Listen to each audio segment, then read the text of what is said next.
이어서 모닝와이드 3부가 방송됩니다.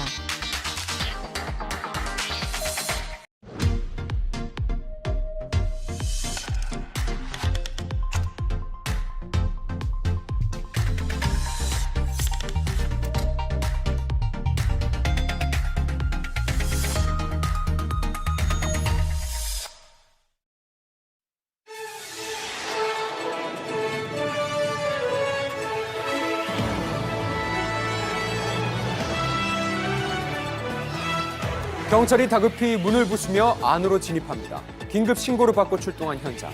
이 방 안에는 매캐한 냄새와 함께 연기가 가득 찬 모습인데요. 과연 어떤 일이 있었던 건지 대한민국 긴급 상황에서 취재했습니다.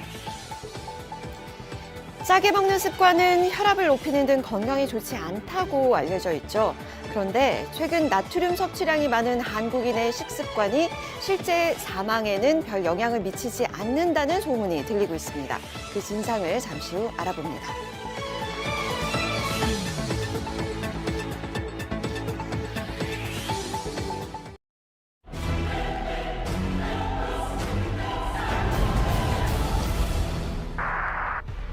지난 25일 제주도 서귀포시에서 발생한 긴급 상황. 전날부터 내린 폭설 때문에 제주 산지에서 최소 10cm 이상의 눈이 쌓였는데요. 이날 새벽 119에 걸려온 한 신고자가 네, 119입니다. 네, 수고하십니다. 다름이 아니라 지금 산모가 있는데 진통이 오고 해서 지금 뭐 어떤 상황인가요? 이슬이 맺히고 양수 그게 약 비친 것 같습니다. 아내의 출산이 임박했다는 신고를 접수하고 긴급 출동하는 대원들. 많은 눈이 쌓여 미끄러운 도로였지만 서둘러 산모와 남편을 향해 달려갔습니다. 한시가 급한데요. 네, 아직까지는 진통이 심하지 않아 아파트 정문에서 119를 기다리는 부부. 산모분께서 세 번째 출산이라고 하시더라고요. 세 번째 출산 같은 경우에는 좀 진통 시간이 짧아가지고 그 점에 있어서 좀 신속히 이송을 해야겠다라고 생각을 했습니다. 빨리 나올 수 있죠. 출산까지 오랜 시간이 걸리는 초산과는 달리 여러 번 출산 경험이 있는 산모이기 때문에 빠른 분만이 진행될 수 있는 상황. 하지만 새벽 시간 응급분만을 돕는 병원까지는 약 43km나 남았는데요. 눈이 이렇게 많이 와가지고. 시간이 지나갈수록 진통은 점점 더 심해져 고통스러워하는 산모. 병원 도착은 더디게만 느껴지고 애가 타는 남편이 아내를 다독여보지만 상황은 좋지 않습니다. 네, 지금 거의 다 도착할 것 같은데 지금 막 나오려고 하거든요. 거의 나올 것 같습니다. 네? 어떡해요? 안간힘을 다해 인내하는 산모. 병원 도착까지 남은 시간은 약 5분. 그런데 병원 도착 5분 전부터 아기가 나올 것 같다는 말을 하셨고 확인했는데 더 이상 지체하면 안 되겠다 생각해서 이송 중 출산을 준비했습니다. 더 이상 지켜볼 수만은 없는 상황. 구급차에 구비된 분만 키트 수술포를 꺼내 아이를 받을 준비를 하는 고태준 소방교. 그리고 병원 도착 약 1분 전 아이의 머리가 나왔습니다. 아이고. 하지만 아직 어깨 아래로는 나오지 못한 상황. 지난한 산통에 산모는 지쳐가는데요. 손으로 지지를 하면서 산모분께서 힘 한번 더 주시라고 하니까 그때 아이가 한 번에 다 출산이 이루어졌습니다.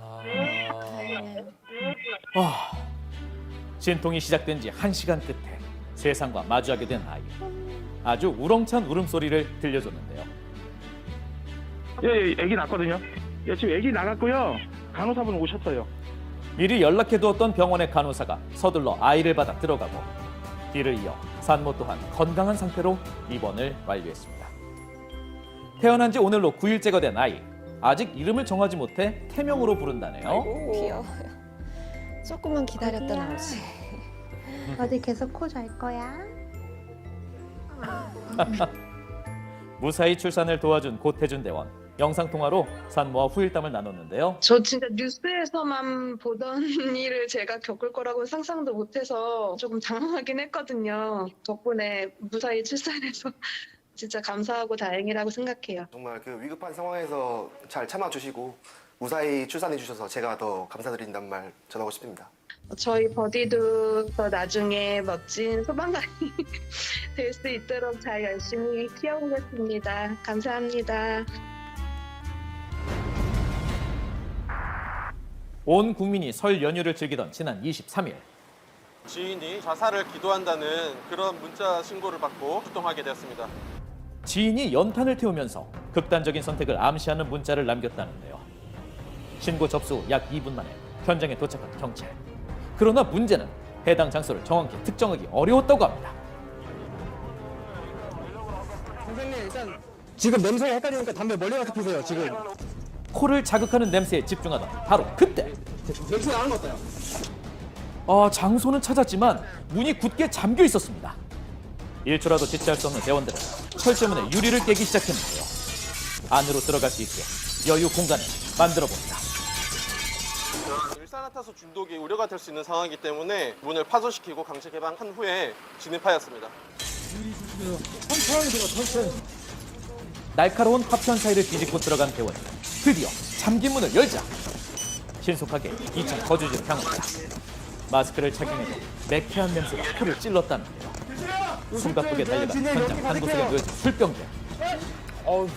그리고 대원들을 다급하게 만든 또 하나의 요인이 있었습니다. 이제 호흡을 한번 들여마셨는데 엄청 독하더라고요. 한 1분 정도만 쉬어도 정말 위급한 상황이 될 수 있겠다.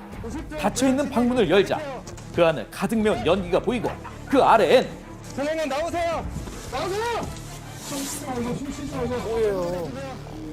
숨쉬기도 어려운 현장에서 문 앞에 쓰러져 있는 요 구조자를 발견했는데요.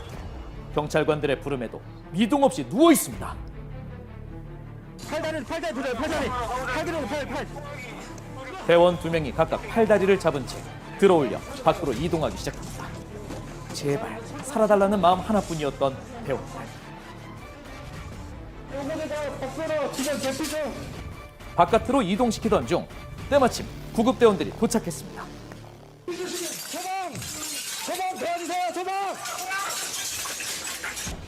출동한 경찰관들이 5분 만에 구조한 끝에 경미한 연기 흡입으로 다행히 스스로 움직일 만큼 생명에 이상이 없었는데요. 이후 조사 과정에서 밝혀진 극단적 선택을 한 이유는요.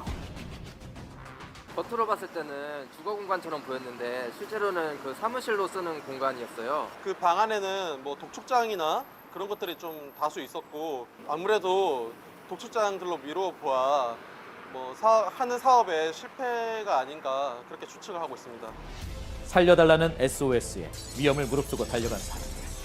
당신들 덕분에 한 생명을 살 수 있었습니다. 인천의 왕복 4차로 도로를 달리던 운전자. 매일같이 다니던 이 길에서 그의 눈에 보인 건 다름 아닌 전도된 한 차량이었는데요. 이 거리에서 대체 무슨 일이 벌어진 걸까요? 야간 출근 중에 이제 차가 반대편 차선에 넘어져 있는 걸 보고 깜짝 놀라서 제가 이제 경찰한 상황이었습니다. 자, 사고 현장을 목격하기 1분여 전 상황입니다. 주행 중이던 경차가 갑자기 도로변에 세워져 있던 표지판과 전신줄을 들이받고 그만 옆으로 전도되고 마는데요. 잘 못 봤나요? 급히 현장으로 달려간 최주영 씨. 어떻게 구조해야 되지라는 생각밖에 없었어요. 최주영 씨 말고도 주변을 지나가던 운전자들이 하나둘 사고 차량 쪽으로 모이기 시작합니다. 지나가던 행인 역시 전도된 차량을 보고 즉시 신고를 돕는 모습. 도움을 주려 모인 시민들의 안도하는 것도 잠시 다급한 소리가 들렸다는데요. 운전자분이 이제 살려달라고 소리치고 있었고 애기들 울음소리가 조금씩 들렸거든요. 운전자분이 패닉이 워낙 심하게 오셔서 위급하다고 생각이 들었어요. 차량 내부를 살펴보던 최주영 씨. 차창을 통해 구조를 시도하려 했으나 2차 부상 위험 때문에 유리창을 깰 수 없었는데요. 이제 남은 방법은 하나뿐. 시민들과 함께 전도된 차량을 다시 바로 세우기 시작합니다. 성인 10여 명이 붙어 힘을 다해 들어올린 끝에 드디어 바로 서는 차량. 이제 여자 어린 아이부터 구조했고요. 그 사이에 남자 어린 아이랑 여성 운전자분도 같이 구조하게 된 상황입니다. 다행히 구조된 이들은 모두 큰 외상 없이 무사했답니다. 생명에는 지장이 없어 다행이지만 한가한 도로에서 갑작스럽게 차량이 전도된 이번 사고의 원인은 대체 무엇일까요? 조카들이 장난을 치니까 잠시 조카들을 바라보다가 전방을 못 보신 것 같아요. 조카들을 위험에 빠뜨렸다며 자책하는 이모를 달래고 구급대원이 올 때까지 자리를 지키던 최주영 씨. 야간 근무를 위해 출근하던 길이었지만 끝까지 현장에 남은 이유가 있었다고요? 저희 인천계양경찰서 효성지구대 최주영 순경입니다. 경찰관인 그는 곤경의 천 시민을 끝까지 보살폈던 겁니다. 당시에 만약 저만 있었으면은 절대 쉽게 구조할 수 없던 상황이었기에 이제 시민분들이 달려와서 도와주셨고 다 한마음이었던 것 같아요. 긴급 상황에 내일처럼 나선 당신들이 차량과 함께 바로 세운 건 따뜻한 시민의식입니다.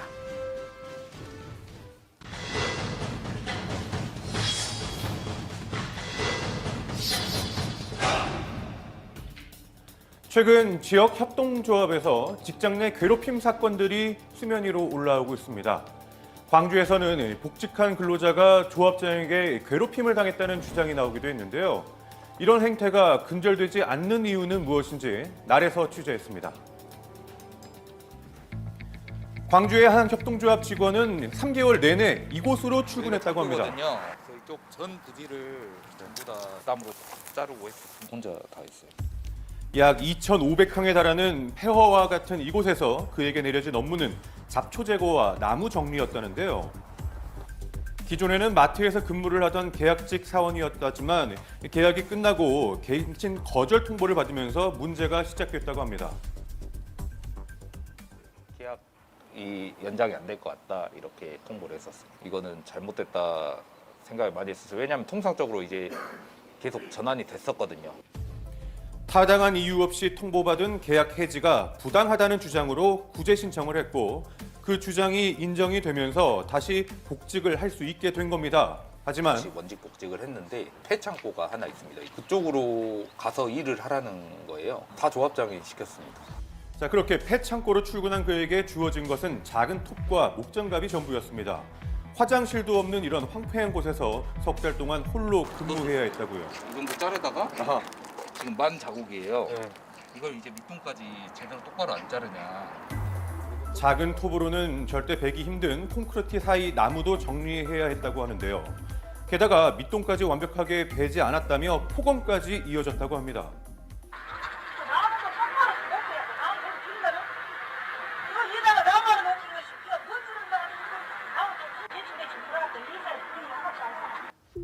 자, 이어 지난 부당 해고건을 언급하기도 하는데요. 전번에 그만뒀을 때 해고라니 계약직은 해고라는 말이 영어가 안 나는 왜 정식이 안 해는 이것도 이미 해고라는 넣었어. 2라운드 시작되다 해고라. 2라운드 우리 매일매일 알아서 설명했거든. 자, 뿐만 아니라 1,000가마니 가량의 1,001년 포대를 혼자 싣고 배달하기도 했다는데요. 업무 중 부상을 입어도 근무는 계속됐다고 합니다. 직장 내 괴롭힘으로 이제 신고를 하니까 정상적인 자리를 주겠다 해가지고 제가 취하를 해줬거든요, 진정서를. 그러고 나서 이제 주유소에 갔더니 첫날에 가고 며칠 있다가 이제 직원들이 형한테 물도 주지 말래요 이러더라고요. 자, 이렇게 다른 근무지로 옮겨가도 지속됐던 괴롭힘. 결국 정신과 치료와 함께 1년 넘게 휴직을 해야만 했습니다. 업무적으로도 또 인격적으로도 도저히 감당할 수 없을 만큼의 심한 갑질을 당해왔다고 주장하는 피해자. 어떻게 이런 일이 가능할 수 있었던 것일까요? 자, 조합 측은 당시 부당한 업무 지시는 없었다. 폐창고 출근은 일반 직원들도 하던 일이었고 복직 당시 바로 근무할 공석이 없어서 일시적인 배치였다고 주장을 했습니다. 자, 그렇다면 그가 다른 일터로 옮긴 후에도 관리는 지속적으로 이어졌을까요? 여기 가끔 혼자 와서 일을 해요. 참나무에 농약도 하고 자주 오는 건 아니고 어찌다 한 번씩. 작년에는 뭐 안 했고 이거 한 달에 한 번이 오는 거 맞으면 안 돼. 못 보죠. 자, 이처럼 인근 농민들은 창고를 관리하는 직원을 자주 보지 못했다고 얘기하는데요. 게다가 상주할 만한 근무 환경도 아니었던 상황입니다. 자, 그렇다면 옮긴 근무지였던 주유소에서의 감시와 따돌림도 실제로 있었을까요? 객관적으로 많이 괴롭히셨죠. 근무 시간에 사무실에 와 있으면 안 되고 저기 밖에서 앉아 있으면 안 되고 한대라는 게 그 집들이를 겁내했죠. 말을 섞거나 뭐 이렇게 해버리면 바로 전화가 와버려요. 둘이 붙어서 뭔 얘기하냐고. 그냥 빼놓고 그렇게 하시니까. 우리가 보기에는 이게 그게 아닌데 이게 무슨 일이 나왔잖아요. 한번 잘못하면 대부분은 지금 말하는 거예요. 자, 게다가 조합장으로부터 제보자를 감시하라는 지시를 받았다는 직원도 만날 수 있었습니다. 그냥 집중으로 애도 주고 싶고 교육에도 수시로 수시만 닦아라. 땀이 그럼 싹 체크해라. 그래서 이 시켜. 이 안에 그럼 싹 체크해라. 조합장님이 지금 이제 현재 10년을 여기서 권력을 잡고 있어요. 조합장이 인사권이 다 있고 경제 사업은 조합적인 권한이에요. 계약직 직원들이 조합장한테 무슨 말 하겠습니까? 나이 한 50대인 분한테도 야, 이 너가 이랑 뭔 일 하겠냐? 끊어라 하면서 끊어버려. 그냥 절대적인 권력이라고 보면 돼요. 진짜 대통령이라고 많이 불렸어요. 자, 이렇게 증언들은 이어졌지만 조합 측은 여전히 인정할 수 없다는 입장인데요.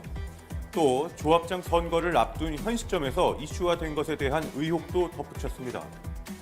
하지만 여전히 곳곳에서 끊이질 않고 발생하는 지역 협동조합 내 괴롭힘 사건들.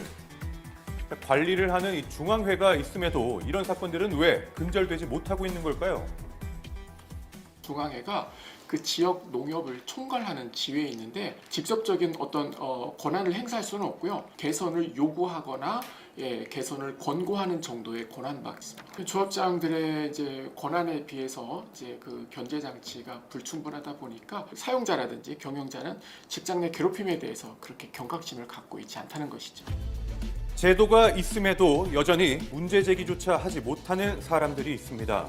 자, 이런 사건이 수면 위로 떠오르면 항상 다시 강조되는 투명한 조직 문화, 과연 언제쯤 가능해질까요?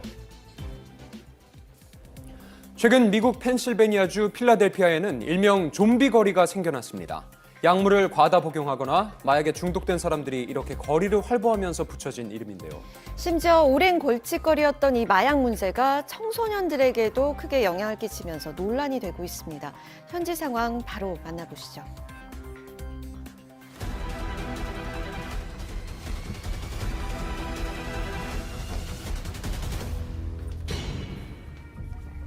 미국 문명의 시작인 도시 필라델피아. 하지만 아름다웠던 이 도시에는 최근 기괴한 자세로 거리를 배회하는 사람들이 나타나기 시작했죠. 기이한 각도로 팔다리를 꺾은 채 이상 행동을 이어가는 사람들. 마치 영화에 등장하는 좀비를 연상케 하는데요. 사람들이 정말 좀비처럼 온몸이 꺾인 상태로 제대로 걷지를 못하고 진짜 너무 충격적이었거든요. 필라델피아 켄싱턴 같은 경우는 워낙에 너무나 많은 사람들이 이미 마약에 중독되어 있고 경찰들이 이제 손을 댈 수 있는 수준을 이미 넘어서서 오히려 약간 방임하는 형태에 이르렀다고 들었어요. 좀비 거리에 퍼진 약물은 펜타닐. 말기암처럼 극심한 고통을 겪는 환자들에게만 처방되는 마약성 진통제죠. 치사량이 2mg에 불과할 정도로 독성이 강한 데다가 중독성 역시 그 어떤 마약보다도 강합니다. 여기에 이제 좀 더 강한 환각 상태를 느끼기 위해서 동물들을 마취할 때 쓰이는 그런 약물을 섞어서 투약을 하고 들었어요. 이 마약을 투약을 하면 아예 그냥 정신을 잃어버려서 부작용으로 어떤 2차적인 사건들이 또 계속해서 발생한다고 들었어요. 쉽게 중독에 빠질 수 있어서 의사의 처방이 꼭 필요한 펜타닐. 하지만 최근 펜타닐이 사탕 껍질을 친 채 청소년들 사이에 퍼지고 있습니다. 암암리에 유통되고 있는 마약에 비해서 가격이 저렴한 데다가 SNS 등으로 쉽게 구할 수 있기 때문에 전파 속도는 더욱 빠른데요. 청소년들의 중독과 사망이 늘고 있는 상황. 심지어 3살 배기까지 펜타닐 중독으로 사망하는 등 피해는 걷잡을 수 없이 커지고 있죠. Who's going to be next? Your granddaughter? Your grandson? 실제로 최근 5년 사이에 급증한 펜타닐 과다 복용 사망자. 지난해에는 7만 명을 넘어서며 교통사고와 총기사고 사망자보다도 많은 수를 기록 중입니다. 약물의 소지와 남용을 막고자 경찰이 단속에 나섰지만 워낙 강력한 독성 때문에 현장에 출동한 경찰이 피해를 보기도 하는데요. Somehow some of the powder got into the air that through movement or motion while he was testing it, or perhaps dermally through his skin. 쉽게 구할 수 있고 사건이나 사고, 마약으로 인한 부작용 문제로 이어질 수 있는 부분이기 때문에 굉장히 우려되는 부분이 많죠. 법적으로 좀 강력하게 컨트롤할 수 있는 그런 조항이 검토가 되어야 하지 않을까 생각합니다. 한여름을 맞이한 뉴질랜드. 최근 뉴질랜드의 최대 도시 오클랜드에는 연일 거센 빗줄기가 쏟아지고 있습니다. 허리까지 차오른 물을 헤치고 대피하는 주민들. 폭우로 인해 불어난 물로 도시 전체가 물에 잠겼습니다. The Met Service has confirmed that yesterday was Auckland's wettest day on record. This is an unprecedented event in recent memory. 닷새 동안 400mm가 넘는 빗줄기가 쏟아진 오클랜드. 고속도로와 철도까지 잠기면서 열차가 탈선하기도 했는데요. I've been in this community my whole life, 45 years. I've never seen it like this.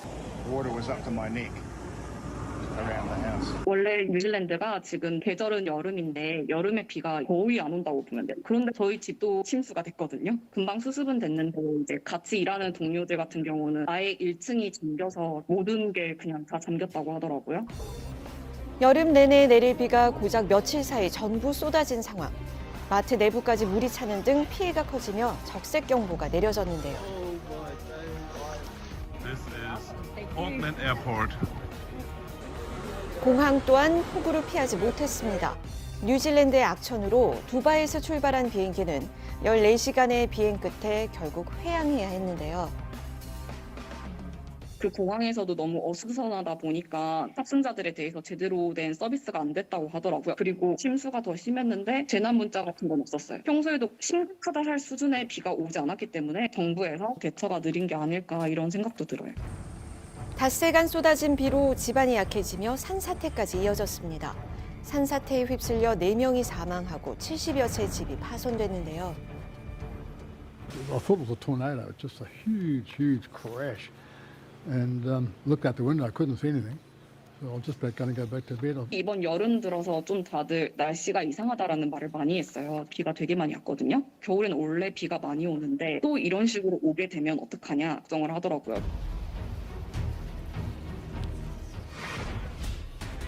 반정부 이슬람 극단주의 세력과 오랜 시간 동안 갈등해 왔던 파키스탄. 지난 30일 파키스탄의 한 이슬람 사원에서 굉음과 함께 폭발이 발생했습니다. 예배를 드리기 위해서 모인 수많은 사람들 사이에서 발생한 이 폭발. 원인은 자폭 테러였습니다. 많이 놀랐죠. 폭발물이 터지면서 모스크 사원에 폭발을 하고 기둥이 무너졌어요. 그러면서 지붕이 내려앉아서 이제 그 잔해에 사람들이 많이 깔리고 지금 현재까지도 그 잔해를 모두 걷어내지 못해서 구조 작업이 진행이 되고 있다고 합니다. तो जब हम पहुंचे तो धमाका हो चुका था बहुत अफरा तफरी थी 7 अफराद को हमने रेस्क्यू किया 2-3 गाड़ी एम्बुलेंसेस में बाकी डेड बॉडी जितनी भी है तो वो मस्जिद के अंदर है मलबे तले हैं 파키스탄의 북부 도시이자 아프가니스탄과 인접한 도시 페샤와르에 있는 사원. 심지어 폭발한 이 사원은 파키스탄의 경찰과 그 가족들이 함께 사는 일명 경찰단지 안에 있는 사원이었는데요.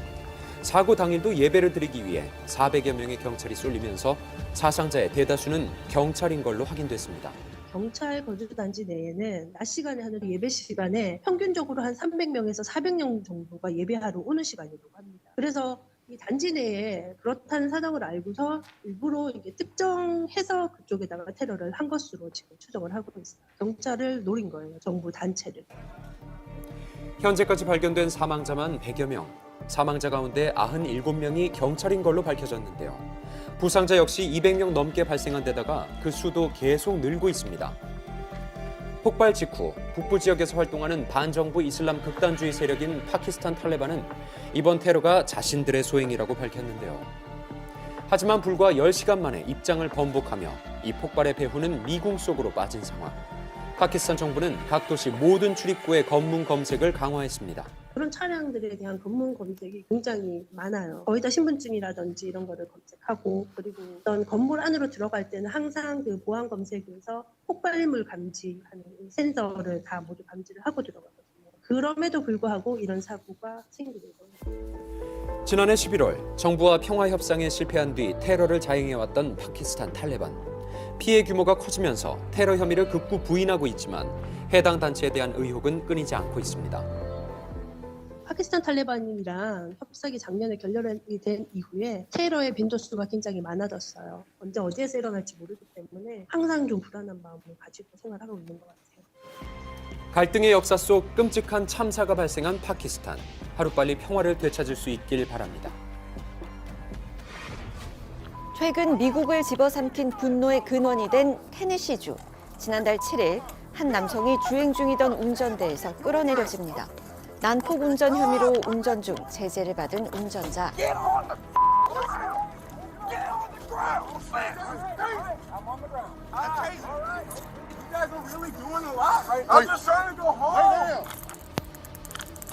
제압이 느슨해진 틈을 타 도망친 운전자. 하지만 다시 붙잡혀 경찰들에게 폭행까지 당하는데요.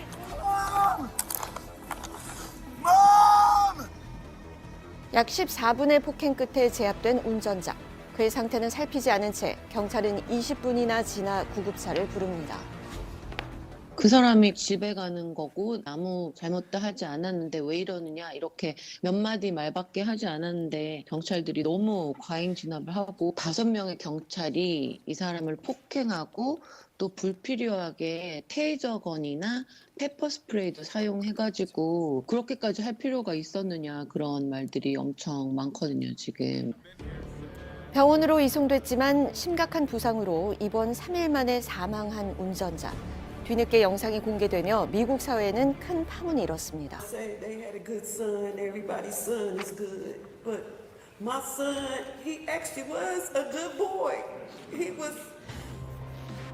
결국 해당 경찰 부대는 해체됐고 폭행을 가한 경찰 5명은 살인 혐의로 구속됐는데요. 집까지 불과 800m를 남기고 영영 귀가하지 못하게 된 운전자. 사건 발생지인 테네시주부터 뉴욕까지 미국 곳곳에서는 경찰에 대한 항의 시위가 이어지고 있습니다. This is supposed to be a system that protects us, that provides safety for us, but instead it's killing us, murdering us, innocent lives.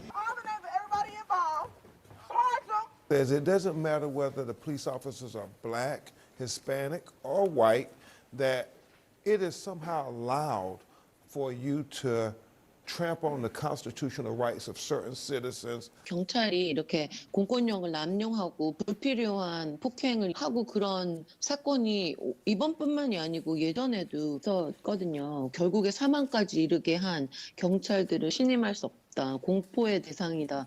약간 그런 말들이 많아요. 주위에서도. 지금 미국 전체가 굉장히 분노하고 있어요. 지난 한 달 사이 경찰의 폭력 행위로 60여 명이 사망한 미국. 권한과 치안 사이 합의점을 찾을 수 있길 바랍니다.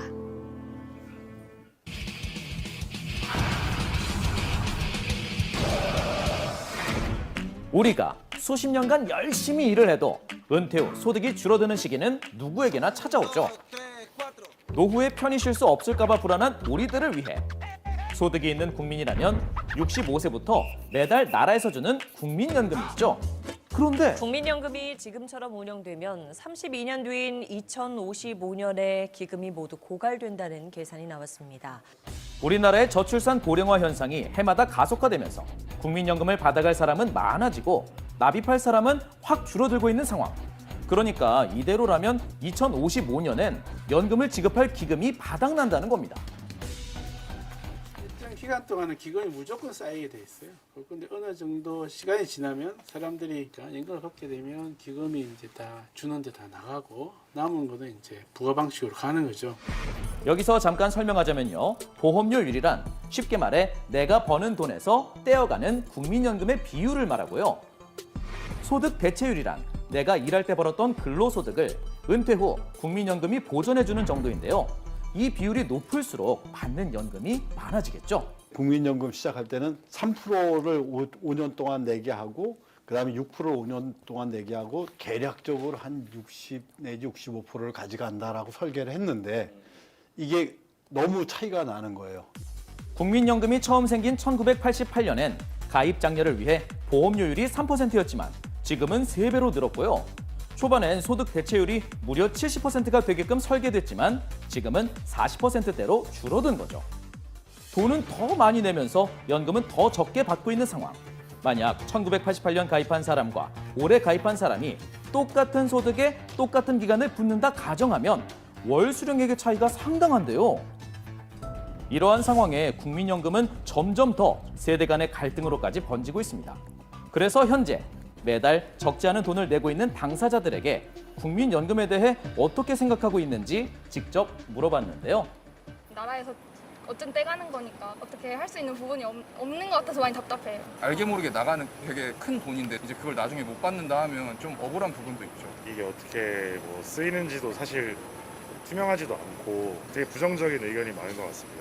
한편 국민연금을 수령하고 있는 세대에게도 다양한 의견을 들을 수 있었습니다. 애들이야 불안하고 우리 세대하고 아직까지 그런 거 없을 거 아니에요. 저거 좀 먼 나라인 것 같아가지고서 별로 관심은 저는 없거든요. 애들을 생각한다면은 좀 그게 너무 안타깝고 참 큰일이다. 2055년에 국민연금이 고갈된다는 계산은 국민연금이 지금의 보험료율인 9%와 소득 대체율 40%를 계속 유지할 경우의 결과인데요. 이에 국회에서는 앞으로 보험료율을 15%까지 인상하는 방안도 논의하고 있습니다. 자, 그렇다면 이제 보험료도 더 많이 내야 하고 내가 연금을 받을 수 있는지도 확실하지가 않다면 국민연금이 유지돼야 할 이유가 있기는 한 걸까요? 지금부터 썰에서 알아보죠. 이렇게 기금이 불안한 상황에서 과연 국민연금이 지속될 수 있을까요? 이게 40%라고 하는 것은 40년을 계속 가입을 하고 있어야지 한 25% 정도 받는다라고 보시면 될 거예요. 실제로 2055년이 안 될 가능성이 좀 높다고 생각하고. 재정은 충분히 괜찮아요. 뭐 전혀 걱정할 필요 없어요. 걱정을 하는 건 이해가 되나 너무 과장돼 있다. 그러니까 발표된 통계는 40년을 꼬박 납입한 경우를 기준으로 잡았다는 거죠. 실제로는 재정에 더 여유가 있다는 겁니다. 게다가 국민연금에 대해 잘 알려지지 않은 사실도 한 가지 있다는데요. 국가가 쭉 가지고 있다가 불려서 돌려주는 개념이잖아요. 그게 적립식으로 한다면은 국민연금은 적립식은 아니에요. 그래서 부분 적립식이라고는 얘기할 수 있는데요. 국민연금은 마치 그 국방의 의무를 지는 것처럼 누구든지 다 가입하게 되어 있어요. 그래서 항상 누군가가 들어오게 돼 있어요. 그렇기 때문에 기금을 쌓아둘 필요가 없는 거죠. 기금은 비상시를 대비한 예비용일 뿐이고 국민연금은 의무 가입이라 새 가입자는 무조건 있으니 연금을 주는데 문제가 없다는 거죠. 그래도 만약 정말로 기금이 다 떨어지면 그땐 어떻게 되는 거죠? 연금을 못 받게 될 수도 있는 거 아니에요? 그런 일이 있을 수가 없어요. 전쟁이나 이런 시기 외에 평상시에 이런 일이 일어난 적은 없어요. 국가가 보장해주는 그런 사회 안전망 시스템이거든요. 기금이 소진된 다음에 어떻게 할 것이냐, 국고 투입을 하면 된다라고 생각이 듭니다. 못 돌려받을 일은 아예 없다니 다행이지만 국고를 투입하게 된다면 또 다른 의문이 생기죠. 그때 이제 가서 세금을 메꾼다. 그럼 그 세금은 누가 내죠? 국민이 내는데 기성세대가 내나요? 내내 청년 세대가 세금 낸 걸 해야 되니까 그 세대가 또 책임을 져야 되는 거예요. 어느 쪽이든 부담스러운 청년 세대 사이에서는 아예 국민연금을 폐지하는 게 낫다는 불안의 목소리까지 나오고 있습니다. 하지만 지금 젊은 사람들은 자기가 이제 항상 젊을 것처럼 생각을 하는데 나이 들면 소득이 상대적으로 떨어지게 돼 있어요. 노인 중에 평균적으로 30%는 빈곤으로 다 추락을 해요. 국민연금에서 10년이라도 부어서 그 사람이 기여를 했으면 거기에 추가해서 주면 되니까 훨씬 더 유리하죠. 국민연금은 소득 재분배 기능이 있어 소득이 적을수록 은퇴 후 연금을 수령할 때 더 유리한 수익률을 받을 수 있게 설계됐다는 거죠. 한편 우리나라처럼 베이비 부머의 은퇴가 본격적으로 시작되고 있다는 스위스. 비슷한 문제를 안고 있지만 작년 9월 국민투표를 통해서 연금제도 개혁에 돌입했다는데요. 여성들의 퇴직 연령이 늦춰졌어요. 그래서 지금 기존의 만 64세에서 만 65세까지. 두 번째로는 판매세율이 높아질 예정이에요. 근로기간과 세금을 조금씩 더 늘리는 방법으로 향후 10년간의 연금 재정 문제가 해결됐다고 합니다. 어떻게 국민들의 동의를 얻었을까요? 우리나라에서는 한 30, 40대 때부터 많이 자산을 늘려야 된다든지 그런 부담감들이 되게 크잖아요. 근로만 잘하면 어느 정도 보장이 되니까 그런 부분들이 주는 안정감이 되게 큰 것 같아요. 연금의 안정성에 대한 국민들의 신뢰가 높다는 거죠. 어떻게 해야 우리나라 국민연금도 이런 믿음을 쌓을 수 있을까요? 법률로 국민연금 적자하면 국가에서 그게 책임을 진다. 이런 문구는 필요한 것 같아요. 보험료를 내는 소득이 550만 원까지예요. 9%면 약 50만 원이거든요. 2배로 1,100만 원을 버는 사람도 50만 원뿐이 안 돼요. 부가대상 소득의 상한선을 자꾸 올려라. 보험료 부담수당을 이렇게 올려놔 버리면 고용도 영향이 있기 때문에 출산이나 결혼이나 이런 전체 계획을 놓고서 연금 개혁에 나서야 한다고 생각이 듭니다. 세대 간의 형평과 소득 간의 형평 모두가 맞춰져야 국민연금에 대한 불신도 사라지지 않을까요? 이상 썰이었습니다.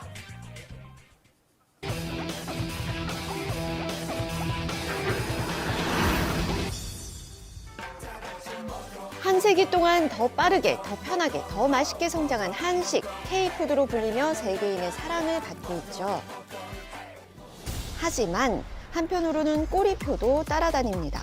입맛을 매료시키는 짠맛 때문인데 오늘은 밥상 위에 하얀 적을 둘러싼 수상한 소문을 준비했습니다. 나트륨의 과잉 섭취는 심혈관계 사망률과 총 사망률을 높인다는 것이 확인돼 있습니다. 뭐 고혈압이라든지 만성실부전, 뇌졸중, 그리고 뭐 위암 이런 데서 이제 안 좋은 영향을 끼친다고 알려져 있어서 오죽하면 혈관을 겨누는 화살이란 말까지 있다는데요.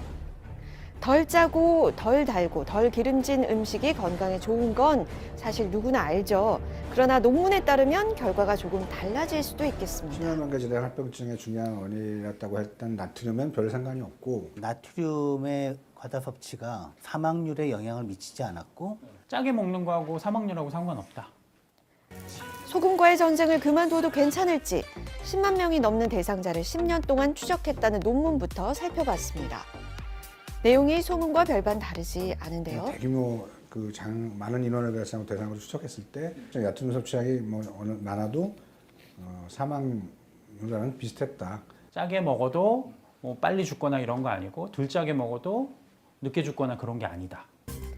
나트륨은 물론 나트륨 배출을 돕는 칼륨의 섭취량 역시 생존율과의 연관성을 찾을 수 없었던 거죠.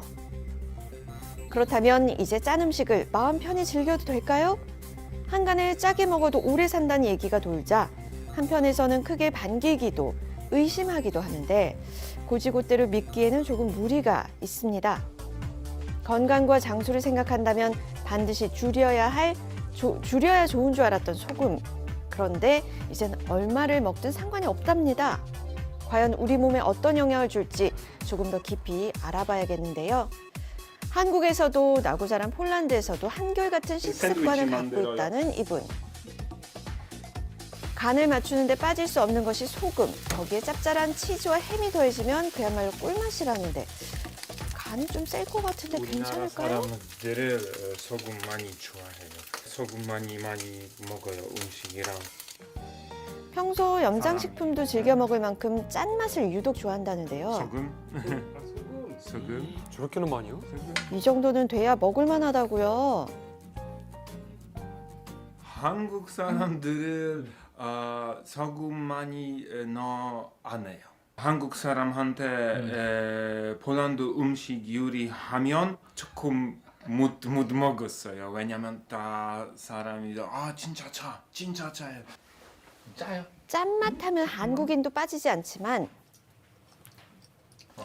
너무 짠가 봐요. 제작진 먹어보고 깜짝 놀랐습니다. 당연한 결과죠. 햄과 치즈만으로도 이미 충분할 텐데 거기 소금까지 더했으니까요. 하지만 맛은 둘째치고 건강이 걱정이죠. 세계보건기구에서도 하루 소금 권장량을 권고하고 있다는데 우리는 그 양을 훌쩍 넘어섰는데 괜찮은 걸까요? 짜게 먹어도 괜찮다라고 결론을 내리는 거는 너무 섣부른 결론이라 생각합니다. 나 이제 짜게 먹어도 돼. 이거는 조금 어렵죠. 글쎄 그 연구 하나만 가지고 그게 뭐 생존율에 영향을 미친다 그렇게까지 얘기할 수는 없고요. 그래도 최근에 발표한 논문인데 근거는 확실한 거 아닌가요? 나트륨 섭취량과 사망률, 논문에선 관련이 없다고 했었죠. 어떤 원인이 작용할지 모르지만 짜게 먹는 사람들 보니까 사망률에 큰 차이가 없더라. 근데 그 이유는 모르죠. 짜게 먹은 게 정말로 상관없는 건지 아니면 다른 원인이 작용해서 그런 건지 이거는 모른다는 거죠. 타고난 유전자가 약하면 그냥 이거하고 음식하고 상관없이 빨리 죽을 수도 있는 거라 변수가 너무 많은데 그 변수를 나트륨하고 칼륨으로만 본 거예요. 팩터를 너무 이렇게 근시안적으로 본 거예요. 그래서 이거를 그냥 고지고대로 보기는 좀 어렵다. 그걸 바탕으로 우리가 생활 지침을 정하거나 치료 방침을 정할 때에는 기존의 많은 연구의 결과를 종합해서 판단을 하는 게 맞는 거죠. 사망률에 영향을 미치는 요인은 비단 나트륨만 있는 게 아니겠죠. 이 논문에서 주목해야 할 부분은 사실 따로 있다는데요. 나트륨 과잉 섭취가 총 사망률을 높이지 않았다기보다는 칼륨이 많이 들어있는 음식을 많이 먹은 군에서 총 사망률이 낮춰졌다는 연구도 나왔거든요. 이번 연구에서. 사실은 그게 포인트예요. 칼륨으로 심혈관 질환 및 사망률에 유익한 효과가 나타났다는 거죠. 토마토나 푸른잎 채소를 먹으면 나트륨 배출에도 도움이 되고요. 결국 짜게 먹어도 건강할 수 있다는 건 소문일 뿐 사실이 아니었네요. 현재까지의 여러 가지 의학적 의견으로 볼 때는 짜게 먹는 것은 건강에 나쁘고 사망률을 높인다라는 것은 지금은 사실입니다. 나트륨 섭취량 우리도 보기보다 많다는데요. 사실은 우리 한국인은 나트륨을 제일 많이 섭취하는 게 국과 찌개 국물입니다. 맵고 짠 국이나 찌개 같은 국물 음식의 나트륨 함유량이 어마어마한 건 실제로 알고 계시죠? 끓이거나 얼리면 반도 안 실제 느껴지거든요. 섭취하는 소금은 훨씬 더 짜게 하거나 달게 할 수밖에 작은 없어요. 티스푼 하나에 불과한데 말이죠. 자, 저염식이라고 있다는 백순복 씨. 65세에 자궁 드러내고 57세에 당이 왔어. 그리고 또 수술을 또 했어. 그러고 보니까 너무 짜게 먹어서 그러나 싶고 텔레비전은 자꾸 저 음식 찾고. 좋아하던 국물 요리와 김치를 포기하고 이제는 소금을 줄인 겉절이로 대신하고 있다는데요. 달라진 건 그뿐만이 아닙니다. 식탁에 내기 직전에 간을 하고 소금 대신 간장으로 간을 해서 나트륨 함량을 70% 낮췄다는데요. 이제 짠 음식이 안 들어가니까 아무래도 몸이 개붓고 좋고. 소금, 우리가 알고 있듯 짜게 과유불급이네요. 먹는 게 내가 건강이나 오래 사는 거에 있어서 영향을 좋게 미칠 수 있거든요. 여러 가지 생활 식습관 중에 조금 덜 짜게 먹는 것들이 건강을 유지하고 좀 더 오래 살 수 있는데 도움이 될 것 같습니다. 짠맛에 중독된 혀는 3개월이면 돌아온다고 합니다. 노력해서 저염식이 도전해보는 건 어떨까요?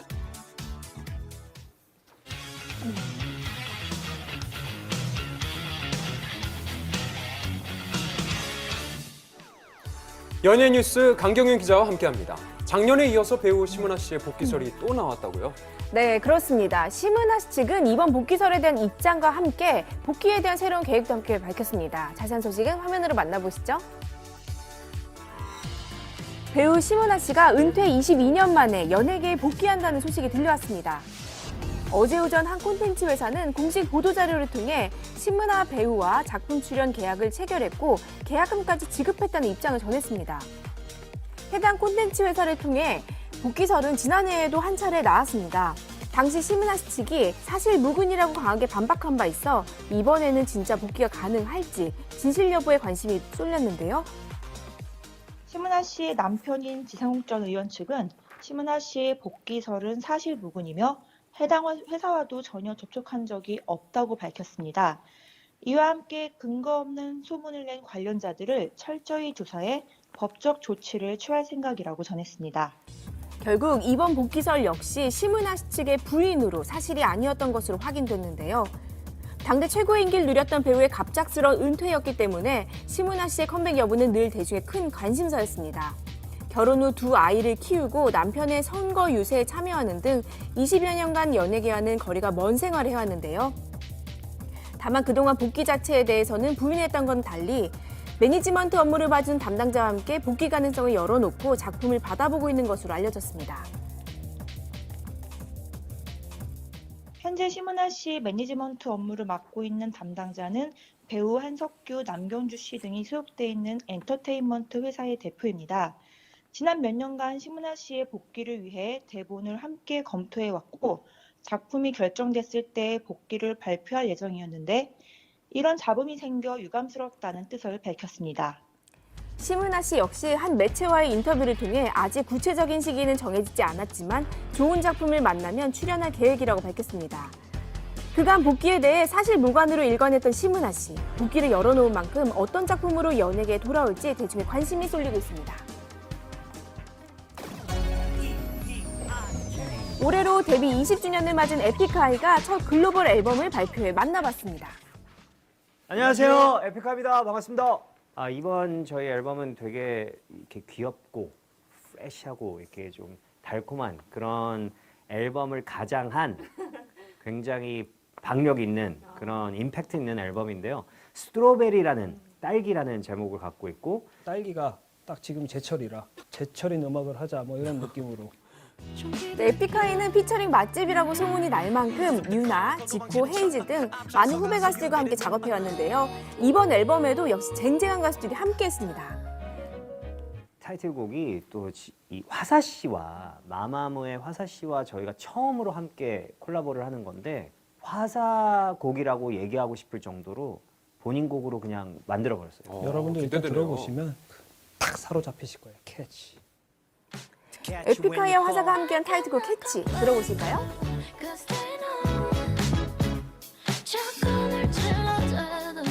정말 좀 약간 의외의 조합이거든요. 네. 원래 친분 좀 있으셨나요? 전혀 없었는데 저희가 감히 어떻게 연락처를 구해서 연락을 이렇게 해서 부탁을 드렸죠. 어떻게 좀 흔쾌히 받아들여 주시던가요? 너무 흔쾌히 답변을 해주셔서 솔직히 좀 놀랐어요. 노래 너무 좋다고 하고 싶다고 얘기해 주셔서 너무 좋았어요. 화사와 함께한 캐치를 에픽하이 멤버들이 모닝와이드 시청자들을 위해 불러줬습니다. 3, 2. I cannot complain though, cause they know. 자꾸 날 찔러대도 이번 앨범은 국내뿐만 시간만 아니라 미국, 유럽 등 세계 여러 나라에서도 발매되며 다음 주부터 7개국 36개 도시에서 투어 콘서트를 합니다. 유럽과 미국, 그러니까 북미 투어를 하고 그런 다음에 돌아와서 이제 서울에서도 콘서트를 하고 국내 콘서트를 준비를 하고 싶은데 되게 신기한 게 사실 저희 20주년이에요. 올해 그 10월이 되면. 그래서 앨범을 내고 왜 투어부터 하냐? 왜 해외 투어부터 하냐? 국내에서 먼저 공연을 해야 되지 않냐라고 팬분들이 얘기를 하시는데 좀 더 잘 준비하기 위해서 좀 더 단련돼서 돌아오려고 하는 거니까 좀 이해해 주시고. 해외에서 인기가 많은 만큼 미국 유력 음악 매체 롤링스톤은 에픽하이의 새 앨범 발매 소식을 전하기도 했습니다.